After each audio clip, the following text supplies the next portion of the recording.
الرحمن الرحیم السلام علیکم ورحمۃ اللہ وبرکاتہ۔ اللہم صلی علی محمد وعلی آل محمد۔ اللہ تعالیٰ کی ذات سے امید ہے آپ ناظرین خیر و عافیت سے ہوں گے۔ اللہ تعالیٰ آپ کو اپنے حفظ و امان میں رکھے، دنیا آخرت کی خوشیاں نصیب فرمائے، آمین۔ آپ سے گزارش ہے اگر آپ ہمارے چینل پر پہلی مرتبہ آئے ہیں تو ہمارے چینل کو سبسکرائب کریں اور گھنٹی کے بٹن کو پریس کریں تاکہ ہمارا آنے والا ہر عمل اور وظیفہ آپ تک بآسانی پہنچ سکے۔ جادو یا سحر اس عمل کا نام ہے کہ ایک شخص مخصوص مدت تک چند مخصوص کفریہ کلمات اس ارادے سے پڑھتا ہے کہ ان کلمات کی اتنی تعداد میں ان شرائط کے ساتھ دہرانے سے اسے شیطانی ارواح کی مدد حاصل ہو جائے گی۔ ان اعمال میں بنیادی چیز کلمات کفریہ کی ادائیگی اور شیاطین کو نہ صرف مدد کے لیے پکارنا ہوتا ہے بلکہ اپنے آپ کو مستقل طور پر ان کی غلامی میں دے کر ان کی مدد سے لوگوں میں فتنہ فساد پھیلانا ہوتا ہے۔ اس لیے سحر کا عمل شروع کرنے سے ہی آدمی ایمان سے محروم ہو جاتا ہے۔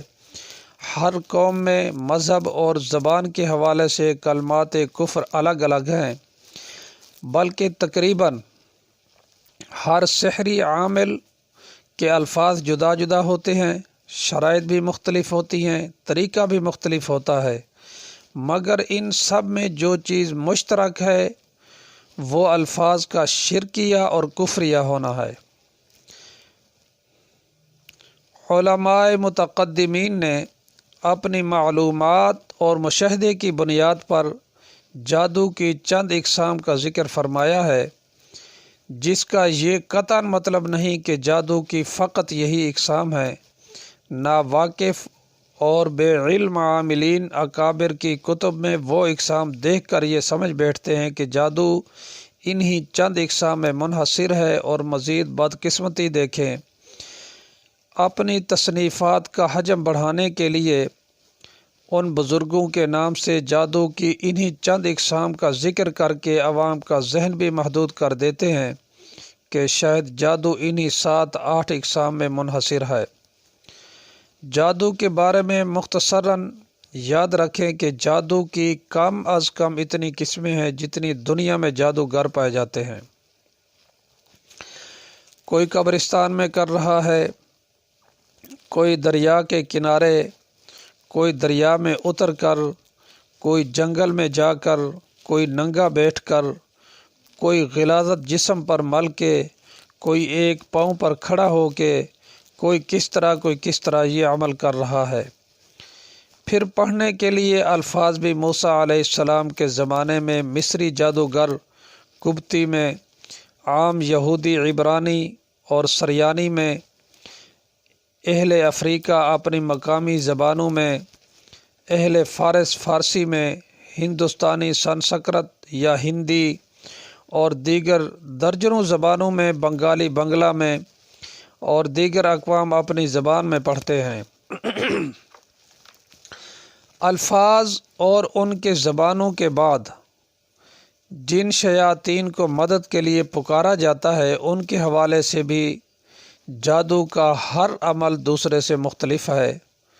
ہندو مذہب کے پیروکار خبیث ارواح اور اپنے اتاروں کو پکارتے ہیں اور اپنے سحری عملیات میں مردے کو جلانے سے حاصل ہونے والی راکھ کو استعمال میں لاتے ہیں۔ ان کا نہ مردہ دفن ہوا ہے اور نہ ہی اس کا شیطانی ہمزاد ہے، اس لیے مڑھی کی راکھ کھلا کر بآسانی وہ مسحور پر اس کی بدروح کو مسلط کر دیتے ہیں۔ اسلام نے مردے کو دفن کرنے کا حکم دیا ہے اور ساتھ ہی یہ بھی تعلیم دی ہے کہ اس کو دفن کرتے وقت منہا خلقناکم وفیہا نعیدکم ومنہا نخرجکم تارۃ اخری پڑھ کر 3 مٹھی مٹی اس کی قبر میں ڈال دیا کرو۔ اس کی برکت سے مسلمان کا ہمزاد، جس کی تصدیق صحیح احادیث سے ہوتی ہے، دفن ہو جاتا ہے۔ ہر قوم اپنے مذہبی یا علاقائی اور قومی تصورات اور خیالات کے مطابق شیاطین کو مدد کے لیے پکارتی ہے۔ ادھر شیطان اکبر نے اللہ تعالیٰ کو براہ راست چیلنج کیا ہوا ہے اور شرم و حیا کا ہر پردہ تار تار کرتے ہوئے پوری ڈھٹائی سے کہا فَبِعِزَّتِكَ لَأُغْوِيَنَّهُمْ أَجْمَعِينَ، تیری عزت و جلال کی قسم میں ان تمام انسانوں کو گمراہ کروں گا۔ اور یہ ہمیں بھی معلوم ہے اور شیطان کو بھی معلوم ہے کہ اسے قیامت تک مہلت اور طویل ترین زندگی بھی دے دی گئی ہے، قیامت تک اسے موت نہیں آ سکتی۔ اور یہ بات بھی طے ہے کہ شیطان وہ واحد مخلوق ہے جس کا برا انجام پہلے سے طے ہو چکا ہے۔ جب اس نے آدم علیہ السلام کو اللہ تعالیٰ کے حکم پر سجدہ کرنے سے انکار کر کے اللہ تعالیٰ کے حکم سے سرتابی کی تو اللہ تعالیٰ نے اسے اسی وقت اپنے رحمت سے محروم اور جہنم کا ایندھن بنا دیا۔ باقی عام انسانوں اور جنات کے انجام کا نہ خود ان کو معلوم ہے نہ کسی اور کو معلوم ہے کہ اس کا انجام کیا ہوگا۔ کیا معلوم کہ ساری زندگی ایمان اور اعمال صالحہ پر استقامت کا مظاہرہ کرنے والا عین موت کے وقت کفر میں مبتلا ہو جائے۔ کیا معلوم ہے کہ ساری زندگی اسلام کو مٹانے میں اپنی تمام تر توانائیاں جھونک دینے والا موت سے عین چند لمحے پہلے چند لمحے قبل سچے دل سے ایمان قبول کر لے۔ انسانوں میں سے صرف انبیاء علیہم السلام اور صحابہ اکرام کا طبقہ وہ واحد طبقہ ہے جس کا اچھا انجام خود ان کو بھی اور تمام اہل ایمان کو بھی معلوم ہے کہ وہ یقینی جنتی ہے۔ جب شیطان کو اپنے جہنمی ہونے کا یقینی علم حاصل ہے، قیامت تک کی طویل زندگی کا بھی اسے علم ہے اور انسان سے اس کی دشمنی اتنی پختہ اور شدید ہے کہ اس نے اسے گمراہ کرنے کے حاسدانہ خواہش پوری بے حیائی سے رب العزت کے سامنے اس کی عزت و جلال کی قسم کھا کر اظہار بھی کیا ہے۔ جب کوئی بدبخت آدمی جادو سیکھنے کے شوق میں اسے مدد کے لیے پکارتا ہے تو وہ فوراً اس کی اعانت و نصرت پر تیار ہو جاتا ہے اور اپنے ہر کاروں کو اس کی سرپرستی اور تعاون کے لیے مامور کر دیتا ہے۔ اس کے ہر کاروں کی اسی فوج کو آپ سحری معقلات، سفلی معقلات وغیرہ کے مختلف ناموں سے جانتے ہیں۔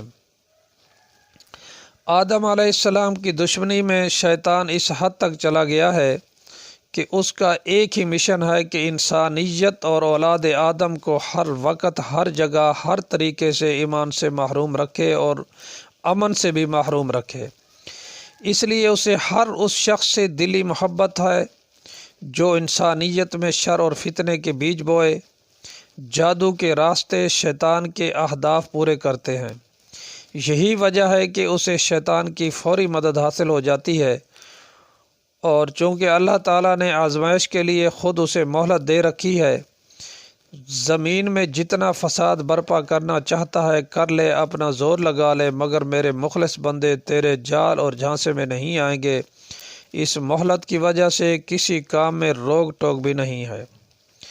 یہاں سے یہ اشکال بھی دور ہو گیا کہ کیا وجہ ہے کہ جادو فوراً اثر کرتا ہے اور نوری عمل جو ہے، نوری عملیات کا اثر دیر سے سامنے آتا ہے۔ جادوگر کے پاس جاؤ تو وہ گارنٹی سے کام کرتا ہے، دینی لوگوں کے پاس جاؤ تو وہ تسلیاں دیتے ہیں، امید دلاتے ہیں، امید ہے کام ہو جائے گا۔ وجہ صاف واضح ہے کہ جادوگر کے پیچھے شیطانی قوت ہے اور شیطان کی مدد حاصل کرنے کی اکلوتی اور واضح شرط ہے کہ اللہ اور اس کے رسول کو چھوڑ کر انسانی آبادیوں میں فساد پھیلانے کے لیے میرے دست بازو بن جاؤ۔ جادوگر جب جادو کی وادی میں پہلا قدم رکھتا ہے تو وہ ایمان سے محروم ہو کر شیطان کی شرط پوری کر دیتا ہے، اس لیے اسے شیطان کی پوری حمایت و اعانت ہمیشہ حاصل رہتی ہے، جبکہ دوسری طرف نورانی عملیات کے لیے صحیح عقیدہ، اتباع سنت، تقوی، پرہیزگاری کی کڑی شرائط ہیں۔ ان پر تو بڑے بڑے لوگ پورے نہیں اتر پاتے۔ عقل حلال، صدق مقال، اخلاص نیت کی شرائط پر کون پورا اترے؟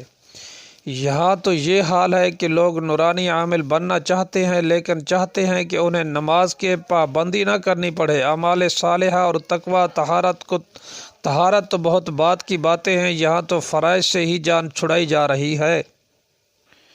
ان حالات میں قرآن کریم یا مسنون دعاؤں یا دیگر دعاؤں اور اسماء حسنہ کا وہ اثر ظاہر نہیں ہوتا جو کتابوں میں بیان کیا جاتا ہے یا چلوں اور وظیفوں کی ریاضت میں سیکھا جاتا ہے، تو اپنے اعمال اور گریبان میں جھانکنے کی بجائے قرآنی اعمال میں شک کرنے لگ جاتے ہیں، اور جو ٹوٹے پھوٹے عاملین محنت و ریاضت کر کے اعمال کی کسی حد تک پابندی کرتے ہیں، میدان میں اترے ہوئے ہیں، وہ تمام احکام پر عمل کرنے کے باوجود روزانہ خواتین کو ڈیل کرنے کی وجہ سے، جن کی اکثریت بے پردہ ہوتی ہے، اپنے عمل کی کامل تاثیر سے محروم ہو جاتے ہیں۔ یعنی ان کے عمل کی تاثیر کم کرنے میں ہمارا بھی خاصا دخل ہوتا ہے، اور کسی حد تک اس بات کا بھی دخل ہوتا ہے کہ شروع میں وہ اخلاص سے کام شروع کرتے ہیں، پھر ہر آدمی کا نقطہ نظر یعنی پیسہ کمانا بن جاتا ہے۔ ٹھیک ہے، اپنی محنت کے مطابق معاوضہ لینا ہر دوسرے شخص کی طرح ان کا بھی حق ہے، اس حق سے انکار کرنا نہ دینداری ہے نہ دیانتداری، لیکن یہ بھی تو مناسب نہیں کہ اصل مقصود مریض کا علاج کرنے کی بجائے اس سے مال بٹورنا ہی رہ جائے۔ ہم عاملین کی خدمت میں عرض کریں گے کہ مال بٹورنے کے لیے علاج نہ کریں، بلکہ علاج کرنے کے معاوضہ میں مال وصول کریں۔ نیت کا قبلہ درست ہو گیا اور سوچ کا دھارا پہلے مال بعد میں علاج کی بجائے پہلے علاج پھر معاوضے کی طرف مڑ گیا تو انشاءاللہ اللہ کی نصرت آپ کے ساتھ ہو جائے گی۔ نیت خراب ہونے سے اللہ کی نصرت اٹھ جاتی ہے۔ اس سے بڑھ کر مصیبت یہ ہے کہ کئی عاملین تو کام بھی نہیں کرتے اور معاوضہ ڈھیروں وصول کر لیتے ہیں، مریض کو طرح طرح کی باتیں کرتے ہیں۔ خیر، اب یہ بات بہت لمبی ہوتی جا رہی ہے، تو میں آپ کو جادو کے توڑ کا ایک عمل بتاتا ہوں، اس کے بعد بات ختم کرتے ہیں انشاءاللہ۔ اگر کسی پر جادو کا اثر ہو گیا ہو تو اس کے لیے عمل یہ ہے کہ سب سے پہلے نماز کی پابندی کرے اور باوضو رہنے کی کوشش کرے۔ ہر وقت باوضو رہے تو زیادہ بہتر ہے، وگرنہ نماز کی پابندی کرے۔ اور اس کے بعد جو ہے فجر کی نماز کے بعد سورۃ فاتحہ 11 مرتبہ اور 11 مرتبہ آیت الکرسی پڑھے اور 11 مرتبہ چاروں کل پڑھے، پانی پہ دم کرے اور اس کو پیتا رہے۔ اور اگر جسم میں کہیں درد رہتی ہے تو پھر تیل پہ بھی دم کرے، اس تیل پہ دم کر کے وہ تیل لگاتا رہے، تو انشاءاللہ اس پانی کے پینے سے اور تیل کے لگانے سے، پانی کے پینے سے جسم میں جو اثرات ختم ہوں گے، اور تیل کے لگانے سے اگر جسم میں درد ہے، تکلیف ہے، تو وہ اس سے ختم ہو جائے گی۔ یہ انشاءاللہ آپ کریں، اللہ پاک آپ کو شفا عطا فرمائیں گے۔ اور مجھے دعاؤں میں یاد رکھیے گا۔ السلام علیکم ورحمۃ اللہ وبرکاتہ۔